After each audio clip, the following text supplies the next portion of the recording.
Hello दोस्तों, तो आज मैं आप सभी के लिए लेकर आया हूँ इलेक्ट्रिक पोटेंशियल एंड कैपेसिटेंस का नया लेक्चर, जिसमें आज हम लोग पढ़ने वाले हैं डायपोल की स्थितिज ऊर्जा पे क्वेश्चन करने वाले हैं। डायपोल को रोटेट करने में कितना वर्क डन करना पड़ता है, तो उस पर आधारित क्वेश्चन रहेगा। तो पहला क्वेश्चन मैं यहाँ पे दे रहा हूँ, वो मैं यहाँ पे लिख दे रहा हूँ। क्वेश्चन क्या है पहला? हाँ, तो ये क्वेश्चन है कि 1 माइक्रोकूलम एवं -1 माइक्रोकूलम के दो बिंदु आवेश एक दूसरे से 2 सेंटीमीटर की दूरी पर स्थित है। यह द्विध्रुव 1.0 × 10⁵ वोल्ट पर मीटर की समरूप विद्युत क्षेत्र में इस प्रकार स्थित है कि डायपोल की जो अक्ष है वो विद्युत क्षेत्र की दिशा के साथ 60 डिग्री का कोण बनाती है। तब क्या है, ज्ञात करना है कि डायपोल का बल आघूर्ण कितना होता है, डायपोल की स्थितिज ऊर्जा कितनी होगी, डायपोल पर अधिकतम बल आघूर्ण कितना होगा, और डायपोल की अस्थायी साम्यावस्था से 180 डिग्री घुमाने में किया गया कार्य कितना होगा। तो मैं एक बार समझा दे रहा हूँ कि मैंने बताया था कि अगर ये इलेक्ट्रिक फील्ड है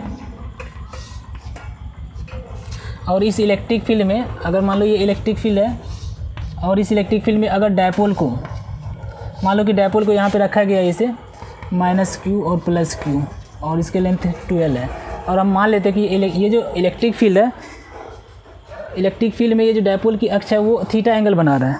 कितना एंगल? थीटा एंगल बना रहा है। तो इस पर लगने वाला जो बल आघूर्ण है, पढ़ाया था कि कितना होता है, बल आघूर्ण को डिनोट करते हैं टाउ से। तो टाउ कितना होता है, जब इलेक्ट्रिक फील्ड इलेक्ट्रिक फील्ड में अगर डायपोल की अक्ष थीटा एंगल बना रहा हो तो ई के साथ, तो उसमें जो डायपोल होता है उस पर लगने वाला जो डायपोल होता है वो होता है PE sin थीटा। कितना होता है? PE sin theta.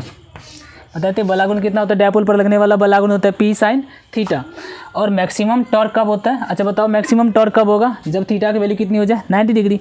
यानी कि जब टॉर्क को इलेक्ट्रिक फील्ड में 90 डिग्री पे रखो, मतलब जब डायपोल को इलेक्ट्रिक फील्ड में 90 डिग्री पे रखोगे तो उसमें मैक्सिमम टॉर्क लगेगा। तो मैक्सिमम टॉर्क जो लगेगा वो थीटा = 90। तो टाउ मैक्स = क्या होगा? PE sin 90। तो sin 90 की वैल्यू 1 हो जाती है, तो क्या हो जाएगा? PE। तो मैक्सिमम टॉर्क होता है PE। और तीसरा बताते हैं कि मान लो कि इसको रोटेट कराने में कितना वर्क डन करना पड़ता है। तो मान लो कि इनिशियली अगर ये θ1 पे ये जो डायपोल है वो इलेक्ट्रिक फील्ड के साथ θ1 एंगल पे इंक्लाइंड है। अब θ1 से अगर हम θ2 तक रोटेट कराएंगे तो इस पर θ1 से θ2 डायपोल को θ1 से θ2 घुमाने में किया गया कार्य जो होता है वो बता चुका हूँ मैं। वो कितना होता है? वर्क डन = यही वर्क डन पोटेंशियल एनर्जी के रूप में स्टोर हो जाता है। तो जो वर्क डन होता है वो होता है PE × cos θ1 - cos θ2। ये फार्मूला होता है। और इसकी पोटेंशियल एनर्जी का भी इसके पिछले वीडियो में मैंने बताया था कि इसकी पोटेंशियल एनर्जी कितनी होती है डायपोल की। तो डायपोल की पोटेंशियल एनर्जी के लिए इनिशियल यानी कि रेफरेंस पॉइंट जो लिया जाता है जहाँ पे पोटेंशियल एनर्जी को 0 माना जाता है वो 90 डिग्री पे है ना। तो 90 डिग्री से थीटा एंगल घुमाने में कितना जो हम वर्क करेंगे वही उसकी पोटेंशियल एनर्जी होती है। तो मान लो 90 डिग्री इनिशियली 90 डिग्री है, तो cos 90 माइनस θ2 की जगह थीटा ले लो तो cos 90 0 हो जाता है, और θ2 की जगह थीटा रख दो तो क्या हो जाएगा? PE cos थीटा माइनस का। तो यहाँ पे जो पोटेंशियल एनर्जी होती है उसको डिनोट करते ही उसी, तो वो हो जाता है माइनस का PE cos थीटा। ये किसका फॉर्मूला है? पोटेंशियल एनर्जी का, माइनस का PE cos थीटा। तो स्थितिज ऊर्जा का। और एक चीज़ याद रखना है कि अस्थायी साम्यावस्था कब होता है? जब इलेक्ट्रिक फील्ड में डायपोल को है ना, जब डायपोल की अक्ष और इलेक्ट्रिक फील्ड दोनों एक ही दिशा में होता है, मतलब दोनों के बीच का एंगल कितना होता है? 0 डिग्री होता है। यानी कि डायपोल की अक्ष मतलब P की दिशा और E की दिशा जब दोनों एक ही हो, मतलब पैरेलल हो, या बोल सकते हो कि दोनों के बीच का एंगल अगर 0 डिग्री होगा तो उसको बोलते हैं साम्यावस्था, अस्थायी साम्यावस्था। और 180 में होता है अस्थायी। तो ये था इसका। अब इसी फार्मूला पे आधारित है ये सारे फार्मूला इसमें यूज होंगे। तो पहला क्वेश्चन देख लो कि पहला है कि डायपोल पर लगने वाला बल आघूर्ण। क्वेश्चन में क्या दिया हुआ है देखो, ये एक सॉल्यूशन कर रहा हूँ मैं यहाँ पे। ये एक इलेक्ट्रिक फील्ड है, क्वेश्चन में ये दिया है कि इलेक्ट्रिक फील्ड है, इलेक्ट्रिक फील्ड की वैल्यू कितनी है? 1.0 × 10⁵ वोल्ट पर मीटर। ये दिया हुआ है देखो, इलेक्ट्रिक फील्ड की वैल्यू 1.0 × 10⁵। अब इसी में कह रहा है कि एक डायपोल को रखा गया है, ठीक है, और इस डायपोल की जो अक्ष है वो इलेक्ट्रिक फील्ड के साथ कितना एंगल बना रहा है? 60 डिग्री, -q +q, और ये 2L। अब देखो चार्ज भी गिवन है। चार्ज कितना है? Q = 1 microcoulomb. 1 माइक्रोकूलम मतलब 1 × 10⁻⁻6 कूलम। अच्छा 2L लेंथ कितना दिया हुआ है? लेंथ दिया हुआ है 2 सेंटीमीटर। तो 2 सेंटीमीटर को मीटर बदल दो, 2 × 10⁻⁻6 2 मीटर, 100 से डिवाइड कर दिया।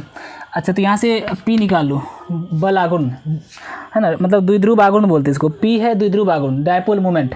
तो P कितना होता है, P equals to Q into 2L। तो यहाँ से निकाल लो, Q की वैल्यू कितनी है 1 into 10 to the power minus का 6 और 2L कितना है 2 into 10 to the power minus का 2। तो मल्टीप्लाई कर दो तो कितना आएगा 2 into 10 to the power minus का कितना हो जाएगा 8 कूलम मीटर। तो ये P की वैल्यू आ गई। P की वैल्यू कितनी है 2 into 10 to the power minus का 8 कूलम मीटर। ठीक है, आ रहा है। तो अब निकालना है पहला क्वेश्चन। देखो पहला क्वेश्चन में निकालने के लिए कह रहा है टॉर्क निकालना है। क्या निकालना है, बल आघूर्ण, डायपोल पर बल आघूर्ण। तो बल आघूर्ण का फॉर्मूला क्या होता है, टाउ इक्वल टू क्या होता है P साइन थीटा। बल आघूर्ण का formula P sine theta. Value put कर दो, P की वैल्यू कितनी है 2 into 10 to the power minus का 8। E की वैल्यू कितनी है, ये है 1.0 into 10 to the power 5 sine theta. Sine theta की जगह कितना 60 डिग्री। ये बल आघूर्ण है, क्या है बल आघूर्ण। तो P साइन थीटा। अब वैल्यू इसको मल्टीप्लाई कर दो 2 into 1 2 into 10 to the power minus 8 plus 5 कितना हो जाएगा माइनस का 3। साइन 60 की वैल्यू होती है √3/2। तो फाइनली 2 से 2 मर जाएगा, कितना बचेगा और 10 √3 into 10 to the power minus का 3। इसका यूनिट क्या हो जाता है टॉर्क का, न्यूटन मीटर। अतः टॉर्क होता है फोर्स इंटू परपेंडिकुलर डिस्टेंस, तो न्यूटन मीटर या कूलम वोल्ट भी लिख सकते हो। पहला क्वेश्चन ये हो गया। अब दूसरा क्वेश्चन देखो क्या है। दूसरा क्वेश्चन है डायपोल की स्थितिज ऊर्जा। तो डायपोल की स्थितिज ऊर्जा का फॉर्मूला देखो यहाँ पे, तीसरा डायपोल की स्थितिज ऊर्जा का फॉर्मूला क्या, माइनस का P cos थीटा। तो इसमें रख देना है। तो इसको मैं मिटा दे रहा हूँ, क्वेश्चन को जगह नहीं है।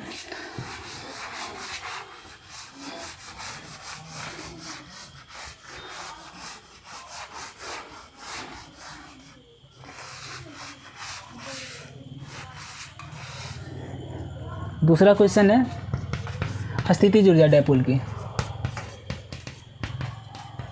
तो स्थितिज ऊर्जा का फॉर्मूला क्या है, U is equal to minus का P cos थीटा। तो माइनस P की वैल्यू कितनी है 2 into 10 to the power minus का 8। E की वैल्यू कितनी है 1 into 10 to the power 5 cos theta, मतलब cos कितना 60 डिग्री। cos 60 की वैल्यू कितनी होती है 1/2।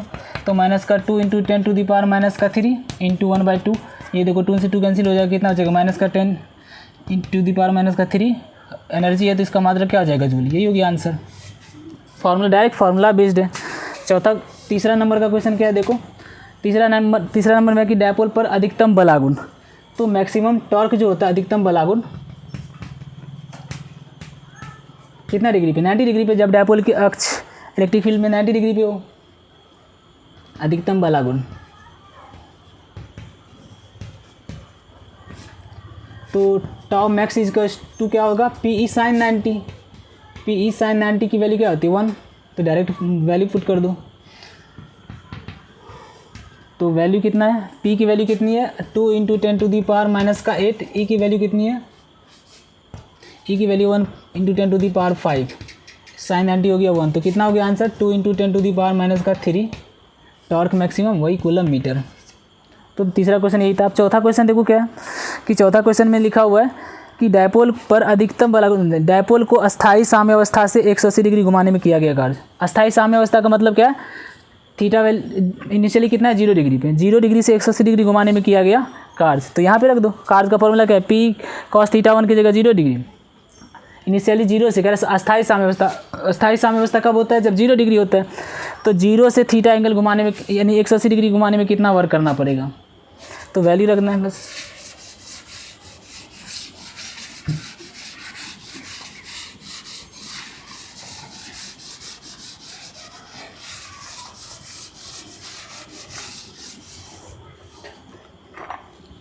तो तीसरा क्वेश्चन है, चौथा है अस्थायी साम्यावस्था डायपोल को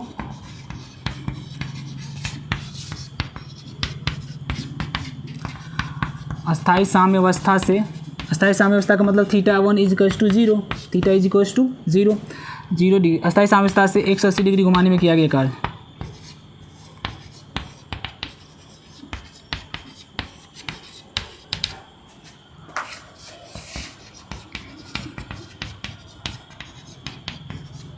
कितना होगा W is equal to PE into cos W का फॉर्म देखो, कार्य का फॉर्मूला क्या था, P cos theta 1 minus cos theta 2, cos theta 1 की जगह 0 डिग्री, कॉस थीटा 2 की जगह कॉस 180 डिग्री।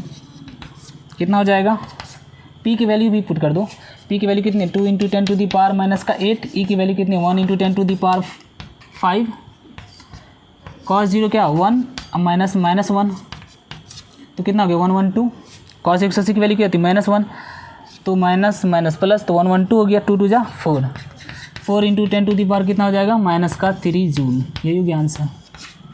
तो ये था क्वेश्चन। अब दूसरा क्वेश्चन मैं यहाँ पे दे रहा हूँ।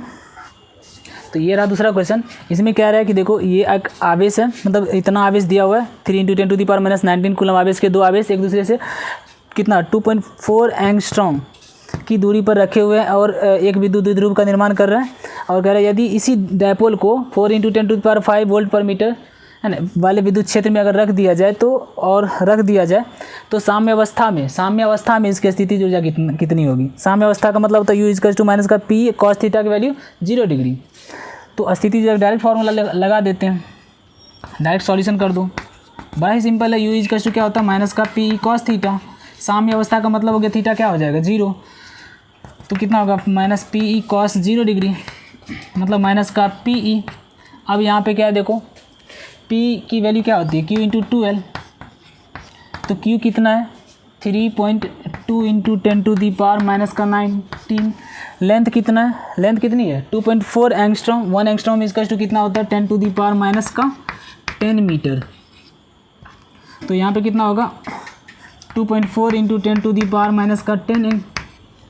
ठीक है, तो यहाँ से मल्टीप्लाई कर दो, 24 दूना 48, 24 × 72, 4 76, 7.68 × 10 to the power -29 coulomb metre. ये P निकल आया। ई कितना, ई तो दिया हुआ है, अब यहाँ पे रख दो आंसर आ जाएगा। तो कितना है P की वैल्यू 7.68 × 10 टू दी पावर -29 और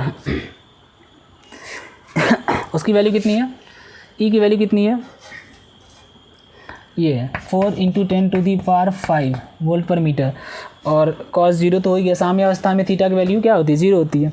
तो अब इसको मल्टीप्लाई कर दो, 4 8 जा 32, 4 6 जा 24, 3 27, 4 7 जा 28, 2 30, तो 30.72 × 10 टू दी पावर कितनी 29 में से 5 गया -24 एनर्जी है, तो इसका यूनिट क्या होता है जूल। तो ये गया आंसर। तो ये था कि जब डायपोल को किसी विद्युत क्षेत्र में रखा जाता है तो उसके वजह से कितना उस पर बलागुण लगता है, मैक्सिमम टॉर्क कितना, मतलब बलागुण कितना है, मैक्सिमम बलागुण अधिकतम बलागुण कितना होता है, उसकी स्थिति ऊर्जा कितनी होती है, उसको मतलब डिस्टर्ब करना, मतलब एक जगह से दूसरी जगह एक एंगल किसी एंगल पे रोटेट करने में कितना वर्क डन करना पड़ता है, थीटा 1 थीटा 2। तो ये सब उस पर आधारित प्रश्न था। अब तो आज का लेक्चर मैं यहीं पे समाप्त कर रहा हूँ। अगला लेक्चर में मैं आप लोगों को पढ़ाऊँगा कि किसी स्फेयर की वजह से, है ना, किसी स्फेयर की वजह से उसके केंद्र से r दूरी पर उसके अंदर में विभव कितना होगा और उसके बाहर कितना होगा। वो स्फेयर कैसा होगा, चार्ज स्फेयर होगा, खोखले आवेशित गोले की वजह से। तो चलिए अगले लेक्चर में बताएंगे, तब तक आप लोग पढ़ाई करते रहिए।